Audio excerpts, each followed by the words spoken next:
Hello guys! Hello! Para ito sa lahat ng Aries. Aries, tingnan natin kung ano yung sasabihin sa'yo ng angels or angels guides. General reading siya, so pwede kang makaresonate. Gamitin mo ngayong intuition sa panunod.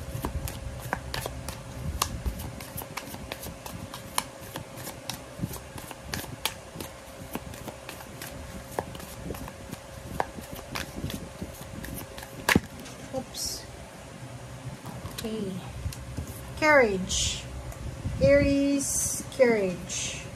Pero yung courage na yan, Aries, is naka-reverse siya. Okay? So,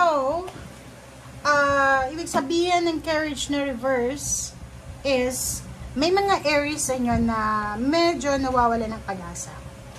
Medyo pinanghihinaan kayo ng loob. Or if ever lang pinanghihinaan ka ng loob, nawawalan ka ng pag-asa, dito sinasabi na as a butterfly, 'di ba? Kailangan mong maging courageous, kailangan mong maging motivated, kailangan mong maging positive. Kahit sabihin natin na yung pinagdadaanan mo sa ngayon is sobrang negative na, yung parang feeling mo wala ng pag-asa, yung parang ganun. Dito sinasabi sa iyo na be courageous, okay? Isipin mo na habang buhay may pag-asa. Habang naandyan ka, may rason kung bakit naandyan ka. Okay? So, be positive.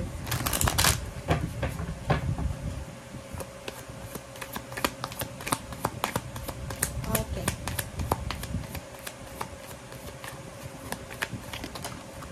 Okay? Do the work. Okay.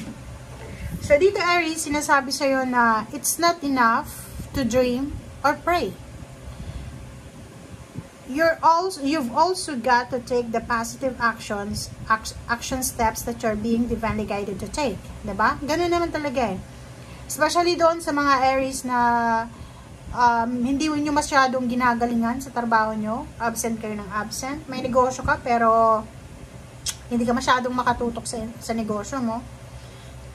Dito sinasabi, wag lang puro manifestation tayo. Kailangan natin ng actions. Hindi lang puro prayer and dream tayo. Kailangan natin ng positive actions or steps. Okay? Sundin natin yung divinely guided na steps na binibigay sa atin. And trabahuhin mo yung priorities mo sa buhay. Okay? Kasi pag masyado tayong anong tawag doon? May tawag doon eh. Yung scattered ba? Scattered yung isip natin. Hindi natin alam yung priority natin. O may hirapan talaga tayo. And yun nga, trabahuin mo. Okay? Kung gusto mo ng improvement sa buhay mo, work for it. Parang ganun.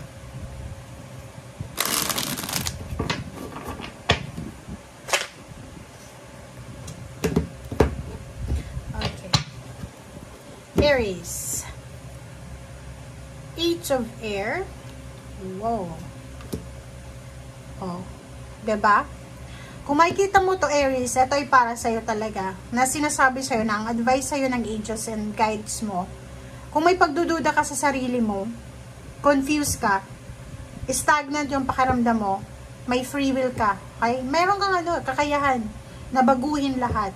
Kung feeling mo stagnant ka, yung parang imprison ka, or literal siguro na imprison ka sa relationship, sa mga kontrata, trabaho, ganito, ganyan. Sinasabi sa'yo na be positive. Okay? Makakalabas ka dyan sa imprisonment na yan. Makakalabas ka dyan sa stagnation na yan. Kasi nandito yung the sun eh. Parating na yung completion. 1 plus 9 is 10. Parating na yung success, completion, recognition. Kailangan mo lang ng trabahuin ito. Okay? Lalo doon sa naghihirap ka sa pag-iipon ng pera. Sinasabi dyan sa'yo na continue lang, 'di ba? Kahit nga 50 pesos per day lang yung ipon natin, at least meron, 'di ba? So, dito sinasabi, be realistic sa kung ano yung mga gusto natin sa buhay. Okay? In terms of relationship, if you're single, dito sinasabi na kung nagpi-pray ka, Aries, ng new relationship or pwedeng nagmamanifest ka ng isang relationship, dito sinasabi sa'yo na ihanda mo ang sarili mo dahil isang unexpected na encounter with someone na pwedeng maging part ng buhay mo. May new beginnings dito eh. So, magiging sobrang emotional ka, romantic, dramatic, sa kung ano man na contact or ano bang tawag dito? Connection dito sa taong ito. Okay? Renewal. Oh. So, nakikita ko sir dito, Aries, na merong Aries na pagod na kayo. Stress na. Nakaka-experience ka ng imbalances sa buhay. Pagod ka na. It's either work yan, it's either business, it's either relationship, or yung iba pagod na sa walang ginagawa. Pwedeng ang tagal mo ng unemployed, or pwedeng ang tagal mo ng naghihintay ng result, outcome. Pwedeng literal to sa may mga may sakit, diba? Pag marami ka nang ininom na gamot, pero wala pa rin, pagod ka na. So, siguro yung iba, pagod sa paghihintay, pagod sa obligations nila, duties, responsibilities. Sinasabi ng baraha dito, huwag kang mag-alala, kasi may incoming renewal, enlightenment, na darating sa buhay mo. Etong pagod, etong imbalances na pinagdadaanan mo sa ngayon, may positive or hidden positive message ang universe kung bakit mo pinagdadaanan. Kasi minsan, yung mga challenges natin na pinagdadaanan is part yan ng growth natin, ng progress. Okay? Siguro sa ngayon, hindi mo pa marirealize yan. But, the stars sa ilalim niya, sinasabi ng barahan na be inspired, have faith, dahil lahat ng gusto mong ma-accomplish sa buhay mo, ay ma-accomplish mo yan sa tamang panahon. And last two cards mo dito is Page of Air and then Transformation. So, be realistic. Okay? Be realistic sa kung ano yung gusto mo. Priority nga, diba?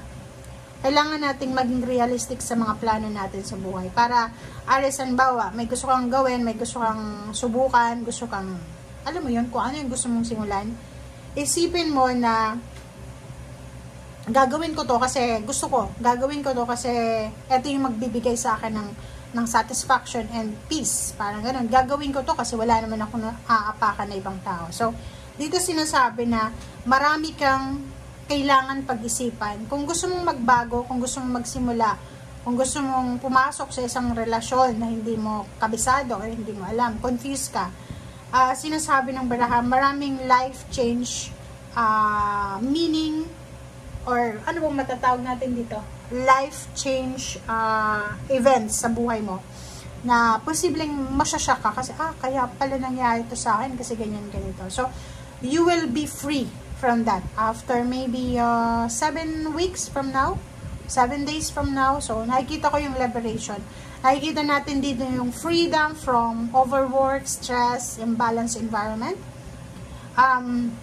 Nakikita natin yung freedom from restrictions, imprisonment, stagnation, or lahat ng challenges or obstacles na pinagdadaanan mo. Okay? Thank you guys, Aries. Bye!